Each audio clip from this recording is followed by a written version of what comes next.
इच्छाधारी नागिन की प्रेम कहानी। गहरे जंगलों के बीच एक तालाब के किनारे चांदनी रात अपनी शांति बिखेर रही थी।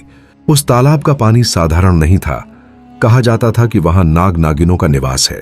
गांव के लोग उस तालाब के पास जाने से डरते थे, लेकिन कुछ साहसी युवाओं को अक्सर वहां से अनजानी रागिनी सुनाई देती थी। इसी गांव में रहता था अर्जुन, एक साधारण लेकिन दिल का बेहद साफ नौजवान। अर्जुन अक्सर जंगल में जाकर लकड़ियां काटता और तालाब के किनारे बैठकर बांसुरी बजाता था। उसकी बांसुरी की धुन ऐसी होती कि पेड़ पौधे तक झूमने लगते, लेकिन उसे नहीं पता था कि उसकी यह धुन किसी अदृश्य दिल को छू रही थी।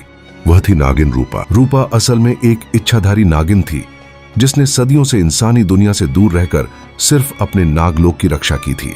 लेकिन जब पहली बार उसने अर्जुन की बांसुरी सुनी तो उसके दिल में हलचल मच गई।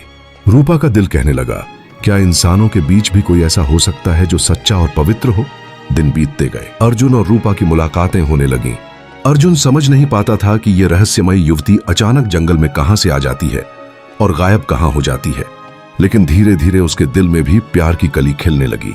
मगर इस प्रेम कथा के पीछे छिपा था एक गहरा सत्य और रहस्य। गांव से थोड़ी दूरी पर एक अघोरी साधु रहता था, जिसका नाम था भैरवनाथ। वह साधु वर्षों से तपस्या कर रहा था और उसकी नजर उस तालाब पर थी। वह जानता था कि उस तालाब में रहने वाली इच्छाधारी नागिन के पास मणि है, एक ऐसी दिव्य मणि जो अपार शक्ति देती है। भैरवनाथ ने भविष्यवाणी सुनी थी कि जिस दिन नागिन का दिल किसी इंसान से जुड़ जाएगा, उसी दिन वह मणि प्रकट होगी। यही कारण था कि साधु अर्जुन और रूपा पर नजर रखे हुए था। एक रात जब चांद बादलों के बीच छुप रहा था, अर्जुन तालाब के किनारे रूपा से मिला। रूपा ने धीरे से कहा, अर्जुन, अगर मैं तुमसे कहूं कि मैं इंसान नहीं बल्कि एक इच्छाधारी नागिन हूं, तो क्या तुम मुझसे नफरत करोगे? अर्जुन उसकी आंखों में देखता रहा। अर्जुन उसकी आंखों में डूबा हुआ था। उसकी धड़कनें इतनी तेज थीं कि मानो पूरा जंगल सुन सकता हो। वह कुछ कहने ही वाला था कि तभी पास के पेड़ों के पीछे से सूखी पत्तियों पर किसी के कदमों की आहट सुनाई दी। दोनों के चेहरे अचानक सख्त हो गए। अर्जुन ने भौहें सिकोड़ते हुए आवाज दी, कौन है वहां? लेकिन जवाब नहीं मिला। सन्नाटा इतना गहरा था कि पत्तों की सरसराहट भी डराने लगी थी। हवा थम गई थी, मानो प्रकृति भी किसी रहस्य को छिपाना चाहती हो। रूपा की सांसें तेज हो गईं। उसकी आंखों में अजीब सा डर तैरने लगा। अर्जुन, उसने धीमे स्वर में कहा, यह साधारण आवाज नहीं है, कोई हमें देख रहा है। अर्जुन ने उसकी ओर देखा और उसकी घबराहट को महसूस किया, लेकिन वह खुद को मजबूत दिखाते हुए बोला, डरने की जरूरत नहीं, मैं यहां हूं।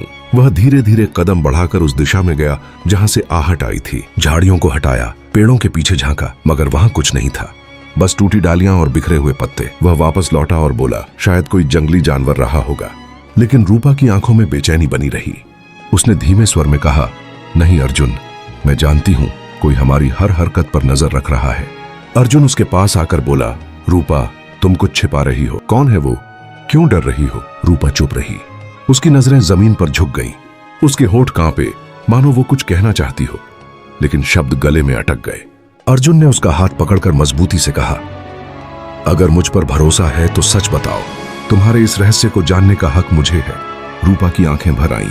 उसने कांपती आवाज में कहा, अर्जुन, जो तुम देख रहे हो मैं वैसी नहीं हूं। मेरी दुनिया इस जंगल तक सीमित नहीं। मैं इंसान होते हुए भी इंसान नहीं हूं। अर्जुन हक्का बक्का रह गया। उसके भीतर सवालों का तूफान उठ गया। इसका क्या मतलब है रूपा? बेनी उसने हैरानी से पूछा। रूपा ने गहरी सांस ली और दूर कहीं पेड़ों की छांव में देखने लगी।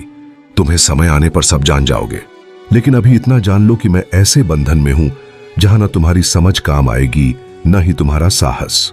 अगर तुमने मेरे साथ चलने का फैसला किया तो तुम्हें उस अंधकार से लड़ना होगा जिसका सामना आज तक किसी इंसान ने नहीं किया। अर्जुन ने उसकी आंखों में झांकते हुए दृढ़ स्वर में कहा, चाहे जो भी हो, मैं तुम्हें अकेला नहीं छोड़ूंगा। उसके शब्द सुनकर रूपा की आंखों से आंसू ढलके, लेकिन इससे पहले कि वह कुछ और कहती, अचानक पेड़ों के पीछे से फिर वही आहट गूंजी, इस बार और साफ और करीब। दोनों ने एक साथ उस ओर देखा। इस बार अंधेरे में दो चमकती आंखें उन्हें घूर रही थीं। अर्जुन ने तुरंत पास की लकड़ी उठाई और सावधानी से आगे बढ़ा। दिल की धड़कनें तेज थीं, लेकिन जैसे ही वो कुछ कदम और आगे बढ़ा, हवा में एक फुफकार गूंजी। जमीन पर सरकने की आवाज आई। रूपा का चेहरा पीला पड़ गया। उसकी आंखों में डर और बेचैनी साफ दिख रही थी। उसने अर्जुन का हाथ कसकर पकड़ लिया और घबराकर बोली, अर्जुन, हमें यहां से चलना होगा अभी। इसी वक्त जंगल की अंधेरी छाया में आखिर कौन था? अघोरी साधु भैरवनाथ या कोई और? क्या यह वही रहस्य है जिससे रूपा अर्जुन को बचाना चाहती थी? जानने के लिए कमेंट में पार्ट 2 जरूर लिखें।